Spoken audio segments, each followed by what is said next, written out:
우리 같이 찬양하며 주님 앞에 나아갑니다. 무너지는 마음이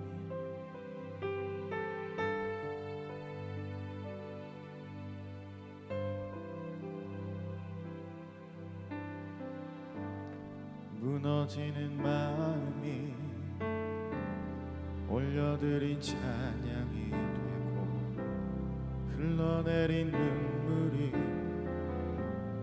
향기로운 기도가 되며 꺼질 듯한 탄식이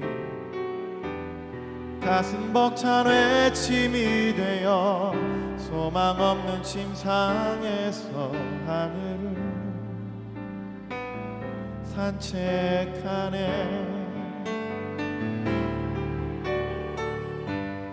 오늘은 울었지만 내일은 웃어보자.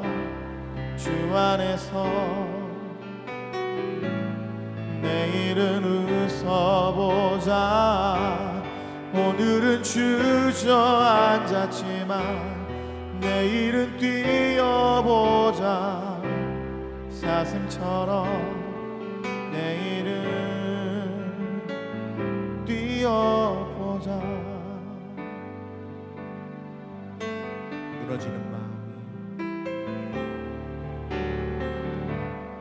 무너지는 마음이 올려드린 찬양이 되고 흘러내린 눈물이 향기로운 기도가 되며 꺼질 듯한 탄식이 가슴 벅찬 외침이 되어 소망 없는 침상에서 하늘을 산책하네.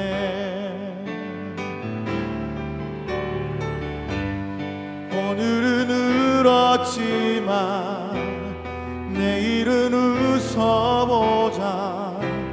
주 안에서 내일은 웃어보자. 오늘은 주저앉았지만 내일은 뛰어보자. 사슴처럼 내일은 뛰어보자. 오늘은 울었지만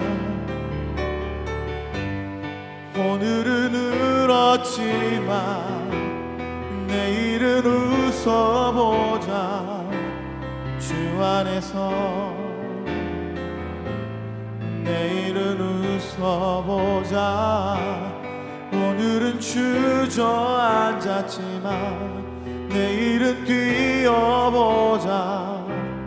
사슴처럼 내일은 뛰어보자.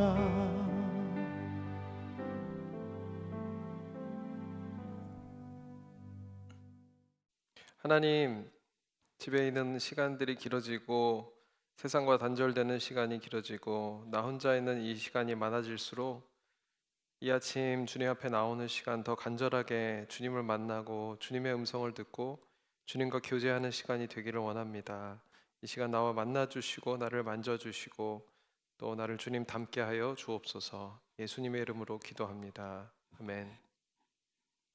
오늘 하나님 말씀은 시편 30편 1절부터 12절까지 함께 읽도록 하겠습니다.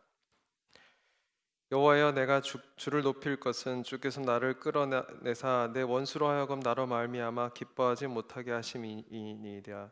여호와 내 하나님이여, 내가 주께 부르짖음에 나를 고치셨나이다. 여호와여, 주께서 내 영혼을 수올에서 끌어내어 나를 살리사 무덤으로 내려가지 아니하게 하셨나이다. 주의 성도들아, 여호와를 찬송하며 그의 거룩함을 기억하며 감사하라. 그의 노염은 잠깐이요 그의 은총은 평생이로다. 저녁에는 울음이 깃들지라도 아침에는 기쁨이 으리로다. 내가 형통할 때에 말하기를 영원히 흔들리지 아니하리라 하였도다. 여호와여, 주의 은혜로 나를 산같이 굳게 세우셨더니 주의 얼굴을 가리심에 내가 근심하였나이다. 여호와여, 내가 주께 부르짖고 여호와께 간구하기를 내가 무덤에 내려갈 때에 나의 피가 무슨 유익이 있으리요? 진토가 어떻게 주를 찬송하며 주의 진리를 선포하리이까? 여호와여, 들으시고 내게 은혜를 베푸소서. 여호와여, 나를 돕는 자가 되소서 하였나이다. 주께서 나의 슬픔이 변하여 내게 춤이 되게 하시며 나의 베옷을 벗기고 기쁨으로 띠띠우셨나이다. 이는 잠잠하지 아니하고 내 영광으로 주를 찬송하게 하심이니 여호와 나의 하나님이여 내가 주께 영원히 감사하리이다. 아멘. 오늘은 잠깐의 진노 평생의 은총이라는 제목으로 함께 말씀을 나누기 원합니다. 여러분 개구리 실험 아시죠? 개구리를 이렇게 끓는 물에 바로 넣으면은 뛰쳐나오지만 이렇게 천천히 놔두면서 물의 온도를 높이면 삶아 죽는지도 모르고 그렇게 계속 수영을 하다가 어느 순간 이렇게 죽게 된다는 그런 실험이 있습니다. 오늘 하나님 말씀의 이 시편의 기자는 1절부터 3절 보면 나를 끌어내시는 하나님에 대해서 얘기를 많이 합니다. 1절도 보면은 나를 끌어내셨다. 또 3절에도 나를 고치시고 나를 살리시고 나를 무덤에 내려가지 않도록 만드신다. 나를 끌어내시는, 죽음에서부터 끌어내시는 하나님. 내가 죽는지도 모르고 막 헤엄치고 있는데 그때 하나님께서는 나를 끄집어내셔서 나를 살리시는 하나님이시라는 거죠. 우리는 사실 내가 이제 처음에는 누구나 적응하기 힘들지만 살다 보면 내가 사는 환경, 또 내가 있는 뭐 가정이든 직장이든 그 환경 안에서 때로는 이게 나를 죽이는지도 모르고 아니면 때로는 이게 악한지도 모르고 그냥 적응해 갈 때가 많습니다.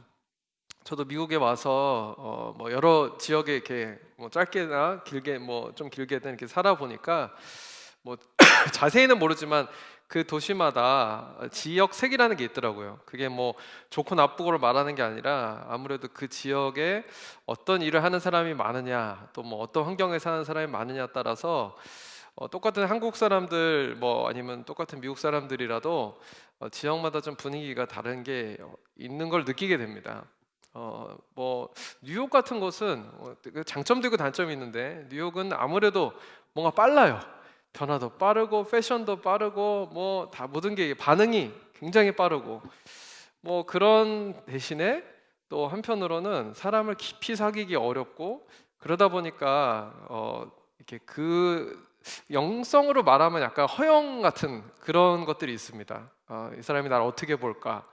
그러니까 아무래도 내가 더 외적으로 아니면 커리어상으로 중요하고 뭐 네트워크도 많이 해야 되고 그리고 저에게 느껴지는 영성은 이런 그런 거예요. 악수하고 있으면서 앞에 사람 안 보고 그 다음 사람을 쳐다봐야 되는 이렇게 다음 사람 늘 새로운 사람 만나고 자꾸 바뀌니까 또 그러다 제가 버지니아 갔더니요. 버지니아는 이런 말이 있더라고요. 버지니아는 되는 것도 없고 안 되는 것도 없다. 이 동네는 그게 무슨 말이냐면 변화가 별로 없고요. 뭐 아무 변화가 없는 것 같아요. 참 반응이 늦어요. 그래서 그냥 거기서 어떤 목사님들이 개척한 목사님들한테 해주는 말이 그거예요. 여기는 3년 동안 그냥 아무 변화가 없어도 버티면 나중에 지나보면 뭐가 돼 있다. 그런 곳이에요. 아무래도 그 지역은 뭐 정부 관련돼서 일하는 분도 많고 공무원들도 많고 그래서 그런지 학생들을 만나도 굉장히 이렇게 차분하고 또 뉴욕과는 다른 그런 분위기가 있습니다. 또 샌프란에 가면 또 샌프란에는 아무래도 스타트업 하는 벤처 기업들이 많다 보니까 또 아메리칸 드림 같은 뭐 그런 또 컬처가 있고 보스턴 가면 또 거기는 웬만하시면 다 박사 하신 분들이 굉장히 많으세요. 공부한 분들이 많으시고 여기 또 가면은 다 서로 이제 박사님 하는 분위기 속에 또 그 컬처가 또 있고요. LA는 사실 제가 잘 모르겠어요. LA는 온 지 얼마 안 됐고 잘 모르겠지만 그냥 분명한 거는 사는 곳마다 그 지역에 어떤 문화가 있고 그 지역의 색깔이 있어요. 제가 아까 말씀드렸던 버지니아 같은 곳도 그럼 버지니아는 뭐 뉴욕은 허영이 많고 버지니아는 좋으냐? 뭐 근데 제가 보니까 버지니아가 영적으로 예수님 믿기가 더 어려운 게 거긴 또 컴포트라는 영성이 있더라고요. 굉장히 안정적이고 안정을 추구하고 그러다 보니까 뭔가 가수들이 와도 제일 힘든 도시래요. 박수를 하도 안 치고 반응이 없어서 목사님들이 설교하고 이렇게 뭔가 목회를 할 때도 참 너무 컴포트하기 때문에 오히려 더 목회하기 힘든 그런 이야기를 할 때가 있습니다. 그러니까 어디를 가든 장점이 있고 단점이 있고 또 그것이 주는 영향들이 있는데 때로는 우리가 속한 환경에서 그것이 나를 죽이는지도 모르고 그냥 그렇게 살아가는 거예요. 내가 영적으로 죽어가는지도 모르고 그냥 그렇게 적응해 살 때가 많은데 하나님께서는 그때마다 우리를 사랑하셔서 이게 끄집어내 주신다는 거예요. 건져내 주시는 거예요. 그런 사건들이나 어떤 뭔가 하나님의 음성을 듣는다거나 뭐 기도 가운데 예배 가운데 아니면 어떤 누군가의 대화를 통해서 깨닫게 하시고 이렇게 나올 수밖에 없는 환경을 만드시고 그래서 나를 건져내 주신다는 거죠. 사랑하는 여러분, 우리 코비드 19 이 시대를 살면서도 사실은 우리가 하나님 음성에 가장 귀 기울일 수 있는 시간이고 또 그동안 내가 돌보지 못했던 또 가족들이라든지 아니면 내가 왜 이렇게 열심히 내가 살아왔지? 내가 이 사업을 통해 나는 지금 뭘 하고 있는 거지? 이런 많은 생각들을 할 수 있고 하나님 앞에 올려드리고 하나님의 이야기를 들을 수 있는 시간이지만 사실은 그렇게 집중하지 못하게 만드는 참 복잡한 어지러운 마음들이 늘 내 안에 있습니다. 그럴 때일수록 우리가 하나님 앞에서 나를 끌어내서 내 환경에서 잠시 떨어지게 하고 또 나를 이렇게 억지로라도 내가 거기에 계속 빠져 있지 않도록 만드시는 그 순간에 원망이나 불망이나 뭔가 하나님에 대한 의심보다는 믿음으로 그렇게 나를 고치시는구나, 나를 살리시는구나, 나를 구하시는구나 그 뜻을 믿을 수 있는 그런 저와 여러분이 되기를 축복합니다. 오늘 5절 보면 그 말씀이 약속의 말씀이 있는데요. 그의 노염은 잠깐이요 그의 은총은 평생이로다. 할렐루야. 저 이 말이 너무 좋은 것 같아요. 하나님이 건져내는 과정이 때로는 노여움으로 보이고 진노로 보인다는 거예요. 참 나를 때리시는 것 같고 아프게 하시는 것 같고 근데 그건 잠깐이고 하나님의 은혜는 영원하다. 은혜는 영원하다. 그래서 우리가 돌아보면 내가 아팠던 그 순간들도 다 카운트해 보면 돌아보면 결국은 하나님이 합력하여 선을 이루시고 하나님이 참 나에게 좋은 것들을 주셨고 그래서 천국 나보다 어떨 때는 이제 나보다 먼저 가는 사람이 있는 것 같고 또 나보다 높아진 사람이 있는 것 같아도 천국 갈 때쯤 되면 그러면 다 사실은 비슷해지는 게 인생인 것 같습니다. 20대는 10대는 어느 대학 가느냐가 너무 중요했어요. 특히 한국이라 더 그런지 몰라도 너무 그게 중요했어요. 어느 학교를 가지 않으면은 막 인생이 실패한 것 같고 그러다 20대가 돼 보니까 이제 뭐 어떤 직장을 갔냐 또 누구랑 결혼했냐 뭐 이런 것들 그다음 뭐 40대 50대 가면 이제 내가 승진을 했는지 근데 연봉은 어땠고 재테크 했는데 그게 어땠고 그 다음에 이제 또 다시 아이들로 넘어가서 또 반복이 됩니다. 아이들의 그다음 학교 아이들의 직장 아이들의 결혼 그다음 60, 70대가 되면은 이제 건강으로 이렇게 깔때기처럼 저희 아버지 보면 그래요. 아버지 은퇴하신 다음에 목사님들 만나면 그 교회가 1000명 교회든 2000명 교회든 뭐 300명 교회든 뭐 개척 교회든 다 상관없이 이제는 다들 모이시면 건강 얘기를 하신다 그래요. 우리의 관심은 이렇게 계속 달라지는데 근데 중요한 건 하나님의 관심은 한 번도 바뀌지 않습니다. 내가 10대든 20대든 30대든 40대든 50대든 하나님의 관심은 늘 내가 내 영혼이 잘 되고 내가 건강한 것 그리고 내가 예수님을 닮아가고 내가 하나님이 나를 이 세상에 보내신 그 뜻을 찾아 그 뜻대로 살아가기 원하시는 그 마음은 하나님은 똑같으시다는 거예요. 그래서 하나님의 진노는 잠깐이고 하나님의 은혜는 영원하다. 그 은혜라는 것 나를 하나님의 자녀답게 살게 하시려는 그 사랑의 마음, 부모의 마음은 내가 처음 태어나면서부터 내가 죽을 끝날까지 한 번도 변함없이 하나님은 늘 그렇게 나의 가장 중요한 것, 나의 건강과 나의 영적인 건강, 그리고 나의 평안함과 그리고 나의 정말 내 뜻대로 잘 사는 그것에 대해 하나님은 늘 관심이 있고 하나님은 그렇게 우리를 사랑해 주신다는 거죠. 그래서 하나님은 참으시는 분이죠. 오래 참는 분이지만 하나님의 자녀들에 대해서는 계속 참진 않으십니다. 반드시 사랑하기 때문에 나를 화도 내시지만 사랑하기 때문에 참으시지만 사랑하기 때문에 화를 내시고 건져내시는 분이라는 거예요. 제가 보스턴에 사역할 때 참 똑똑한 학생이 한 질문을 했어요. 목사님, 제가 예수님 믿고 살아보니까 근데 예수님 안 믿고 사는 아이들도 벌을 안 받던데요. 하늘에서 벼락도 안 내리고 걔들은 잘못해도 다 잘 살고 있고 근데 예수님 안 믿어도 괜찮은데 나는 왜 이렇게 불편하게 살아야 됩니까? 여러분도 그런 생각할 때 있잖아요. 왜 다른 사람들은 가만 놔두는데 나는 왜 이렇게 하나님이 가만 놔두질 않을까? 그런 거. 그때 이제 히브리서에서 이렇게 얘기합니다. 하나님은 그들을, 그러니까 하나님을 거부하고 하나님을 믿지 않는 그런 이방인들에 대해서 그들의 마음의 정욕대로 더러움에 내버려 두시고 그 부끄러운 욕심에 내버려 두시고 그 상실한 마음대로 내버려 두셔가지고 결국은 그냥 망가지도록 내버려 둘 수밖에 없는, 예수님을 믿지 않는 사람이고 하나님을 주로 고백하지 않으니까 과연 그것이 정말 우리가 원하는 것인지, 하나님이 오히려 우리를 내버려 두지 않으시고 건져 주시는 것이기 때문에 그것이 주의 은혜인 줄로 믿습니다. 마지막은 하나님은 그래서 우리를 이렇게 건져내시는 그 과정을 통해서 결국 해피 엔딩을 만드시는 하나님이세요. 5절에 보면 아까 읽었던 그 뒷절에 저녁의 울음이라도 아침에는 기쁨이 생긴다. 11절 말씀을 보면요, 주께서 나의 슬픔이 변하여 내게 춤이 되게 하시며 나의 베옷을 벗기고 기쁨으로 띠띠우셨다. 찬양도 있잖아요. 내 슬픔을 변해서 춤이 되게 하고 감사의 고백이 되게 하시고, 그 감사가 분명히 언젠간, 지금은 슬프고 눈물이 나고 또 답답하고 참 조급해지기도 하고 속상하고 버려지는 느낌도 있고 뒤처지는 느낌도 있지만, 그럼에도 불구하고 언젠가 이 시간들이 돌아보면 감사로 고백할 날이 반드시 올 것이다. 그것이 믿음입니다.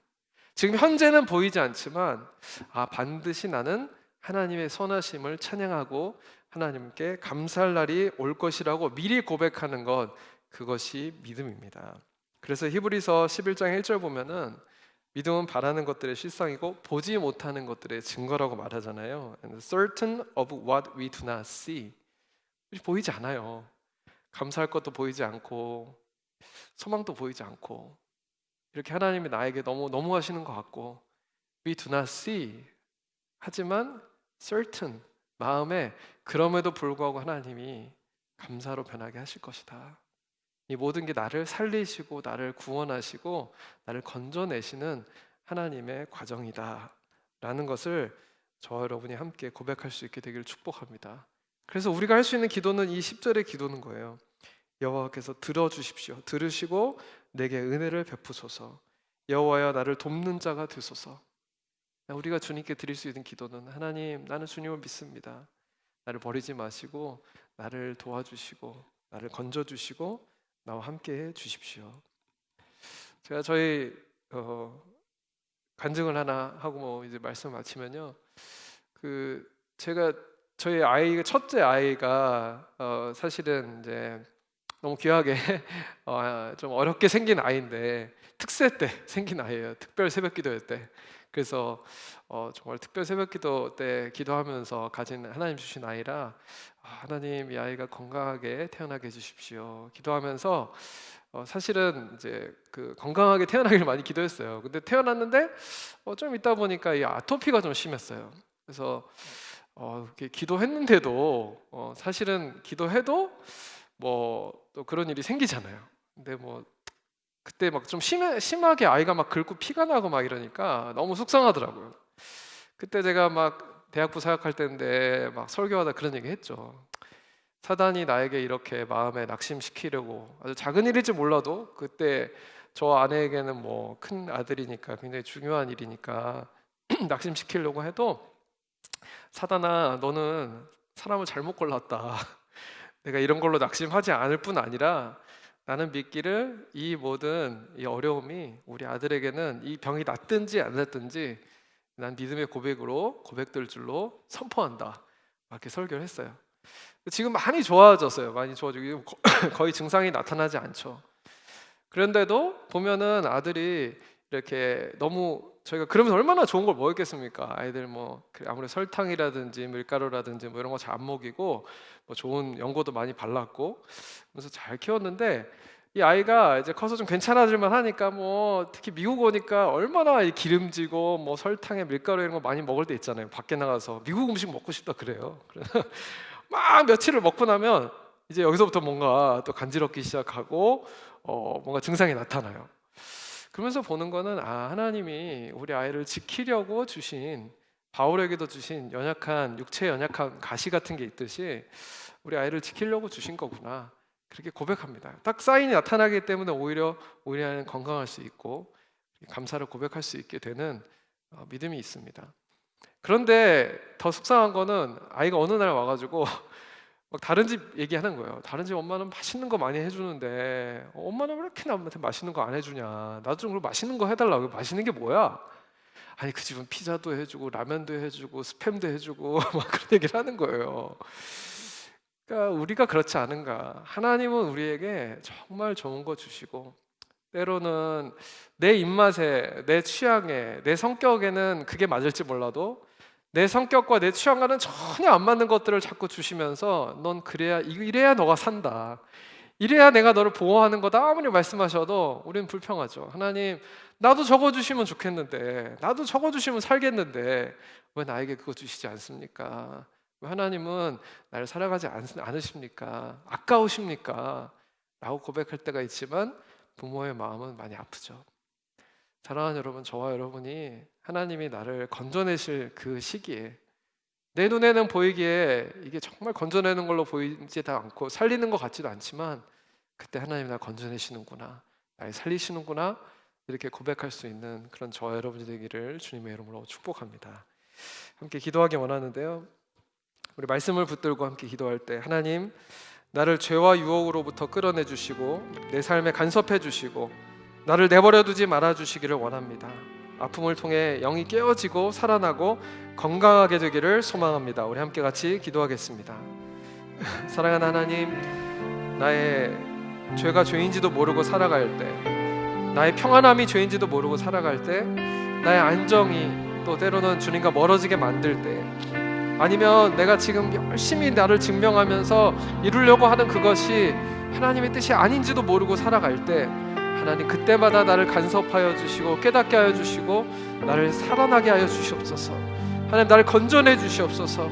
내 그 생각 속에서, 내 그 집착 속에서, 또 나의 그 조급함 속에서, 나의 불안함 속에서, 나의 원망과 갈등과 불평과 나의 시기 질투와 나의 미움 가운데서 나를 건져 주시옵소서. 하나님, 문제가 나를 에워싸지 않게 하시고 오직 믿음의 눈으로 하나님의 선하심을 의지하며 나아갈 수 있도록 하나님 그렇게 나를 인도하시고, 주님, 나의 주님 선한 보호자가 되어 주시옵소서. 나와 함께하여 주시옵소서. 나를 인도하여 주시고 나를 살려주시고 건져 주시옵소서. 그 믿음의 기도로 주님 앞에 나아가는 저희들이 되게 하여 주시옵소서. 아픔을 겪고 있는 우리 지체들이 있다면 이 아침에 하나님 앞에 내 눈이 깨어지고 열어지고 바울의 눈이 열린 것처럼 내 눈이 열려 주님을 만나며 하나님의 뜻을 경험하며 기도 가운데 깊은 주님과의 교제 가운데 내 마음에 평안이 임하는 그런 샬롬의 역사가 일어나게 하여 주시옵소서. 두 번째로는 우리 독감과 코로나가 계속 유행으로 번지고 있습니다. 하나님, 이제 가을이 다가오고 일교차가 심해지고 또 전국적으로 사회적 거리두기가 더욱더 필요한 시기에 하나님, 이 나라를 지켜주시옵소서. 온 세계를 지켜주시고 더 많은 사람이 죽지 않도록 하나님 어서 회복의 시즌을 허락하여 주시고, 하나님 경기도 회복하여 주시고, 하나님 이 모든 언택트의 시간들이 지나가며 함께 모여 예배하는 날을 허락하여 주시옵소서. 우리 가정과 또 특별히 의료인들의 가정과 건강을 지켜 주시옵소서. 같이 함께 기도하겠습니다.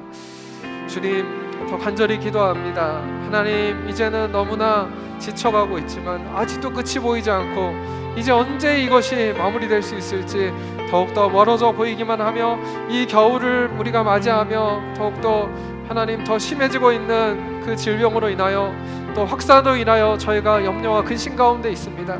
하나님, 이 시간 우리를 찾아오셔서 긍휼히 여겨주시고 이 땅에 회개하는 영을 부어주시고, 하나님 오직 주님이 생사화복을 주관하시오니 다스려 주시고 치료제를 허락하여 주시고, 하나님 사회적 거리두기가 잘 지켜지게 하시고 유정자들이 지혜롭게 잘 컨트롤하여서 아버지여 많은 희생들이 최소화되며 아버지 이 나라에 오직 하나님을 경외하고 예배할 수 있는 그 영이 더욱더 다시 충만하게 일어나도록, 그리고 많은 의료인들이 이것으로 지치지 않고 그 가정과 그 모든 일터가 지켜질 수 있도록 오직 하나님의 은혜와 긍휼과 보호하심이 이 땅을 뒤덮게 하여 주시옵소서. 하나님, 우리 가운데 있는 절망이 있고 우울함이 있습니다. 주님께 올려드려오니 치유하여 주시고 아버지여 이 땅 가운데 소망을 다시 허락하여 주시옵소서.